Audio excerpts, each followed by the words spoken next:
ما کان محمد ابا احد من رجالکم ولکن رسول اللہ و خاتم النبیین۔ محمد رسول اللہ صلی اللہ علیہ وسلم تم میں کسی کے باپ نہیں ہیں،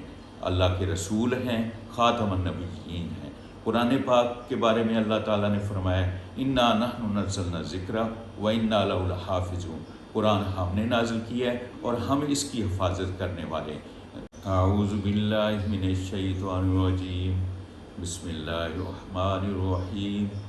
وَإِن كُنتُمْ فِي رَيْبٍ مِّمَّا نَزَّلْنَا عَلَىٰ عَبْدِنَا فَأْتُوا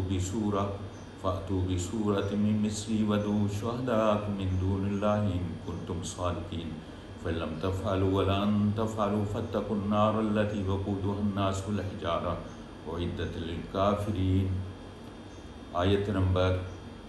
23 تا آیت نمبر 24۔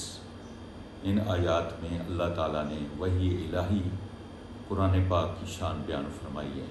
کہ قرآن پاک میں کوئی شک و شبہ نہیں۔ پہلی آیت میں اللہ تعالیٰ نے شک کرنے والوں کو اس طرح جواب دیا ہے کہ ذالک الکتاب لا ریب فیہ، اس میں کوئی شک نہیں۔ دوسرا اعتراض کفار کا یہ تھا، منکرین قرآن کا یہ تھا کہ رسول پاک صلی اللہ علیہ وسلم نے یہ قرآن پاک خود بنا لیا ہے، تو اللہ تعالیٰ نے ان کے ان اعتراضات کا دو طرح جواب دیا ہے۔ ایک تو میں نے آپ کو بتا دیا ہے، اور دوسرا اللہ تعالیٰ نے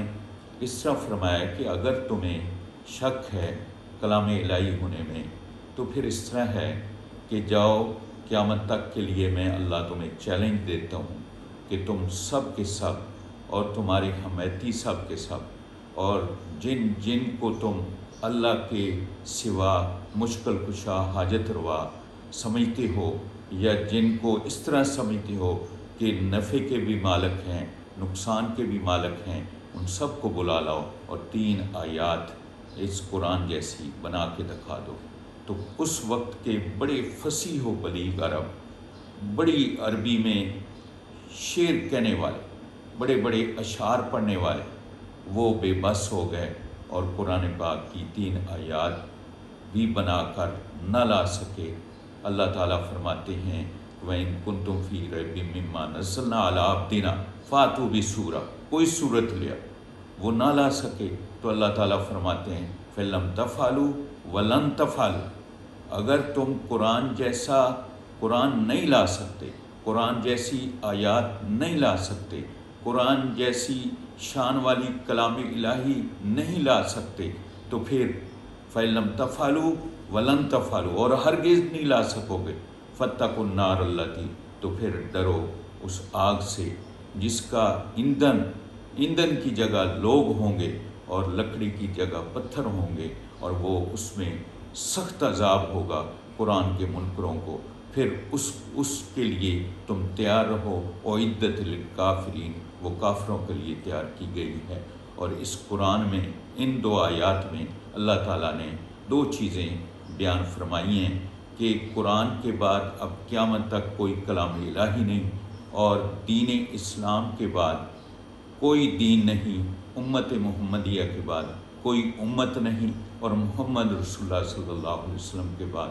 کوئی نبی نہیں ہے۔ اللہ تعالیٰ نے اس کی وضاحت قرآن پاک میں اس طرح فرمائی ہے ما کان محمد ابا احد من رجالکم ولکن رسول اللہ و خاتم النبیین۔ محمد رسول اللہ صلی اللہ علیہ وسلم تم میں کسی کے باپ نہیں ہیں، اللہ کے رسول ہیں، خاتم النبیین ہیں۔ قرآن پاک کے بارے میں اللہ تعالیٰ نے فرمایا انا نحن نزلنا الذکر و انا لہ لحافظون، قرآن ہم نے نازل کیا ہے اور ہم اس کی حفاظت کرنے والے ہیں۔ پہلی آسمانی کتابیں سب منسوخ ہو گئیں، ان کا اور قرآن کا آپ نے موازنہ کرنا ہے، تو پہلی کی آسمانی کتابیں جتنی بھی دنیا میں اس وقت ہیں وہ لے آئیں اور آج کی لے آئیں، تو ان میں رد و بدل نظر آئے گا، تحریف نظر آئے گی۔ وجہ یہ ہے کہ اللہ تعالیٰ نے جو احکام اپنے انسانیت کے لیے بھیجنے تھے وہ ان کتابوں کے اور صحیفوں کے سارے قرآن میں بھیج دیے اور ان کو منسوخ کر دیا، اور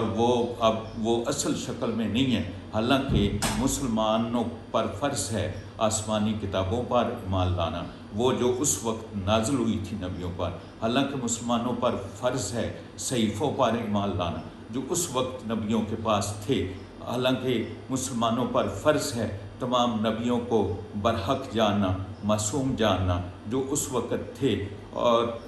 مسلمانوں پر فرض ہے فرشتوں پر ایمان لانا، لیکن اب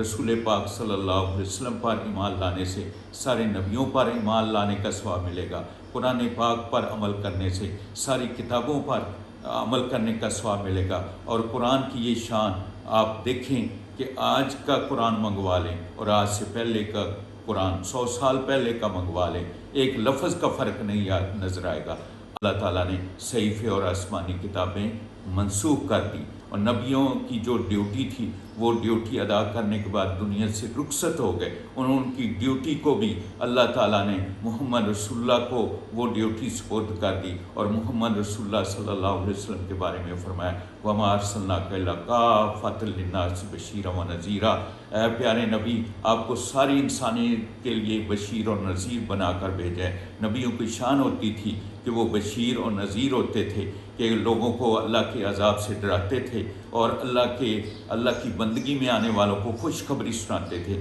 تو اب اللہ تعالیٰ نے فرمایا کہ کافۃ للناس، پوری انسانیت کے لیے اے پیارے نبی اب آپ ہیں، آپ کے بعد کوئی نبی نہیں آئے گا، کوئی رسول نہیں آئے گا، قرآن کے بعد کوئی قرآن نہیں آئے گا، کوئی آسمانی کتاب نہیں آئے گی، کوئی آسمانی صحیفے نہیں آئیں گے۔ اس لیے اللہ تعالیٰ نے فرمایا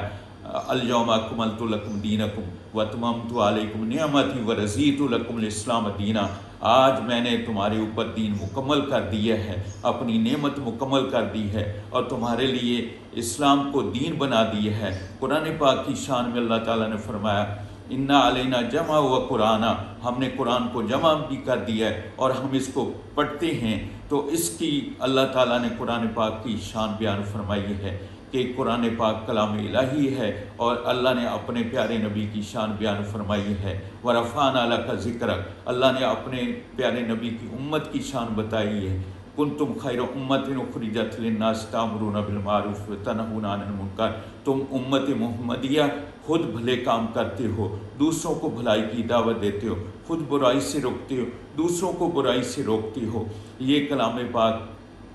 ہدایت، سرچشمہ ہدایت ہے، منبع علوم ہے۔ اللہ تعالیٰ نے پاک نبی کی اتنی بڑی شان بیان فرمائی قرآن پاک میں، وَمَا أَرْسَلْنَاكَ إِلَّا رَحْمَةً لِلْعَالَمِينَ، آپ تمام جہانوں کے لیے رحمت بن کر آئے ہیں۔ حسن یوسف دم عیسیٰ ید بیضہ داری، حسن یوسف دم عیسیٰ ید بیضہ داری، آنچ خوباں ہمہ دارن تو تنہا داری،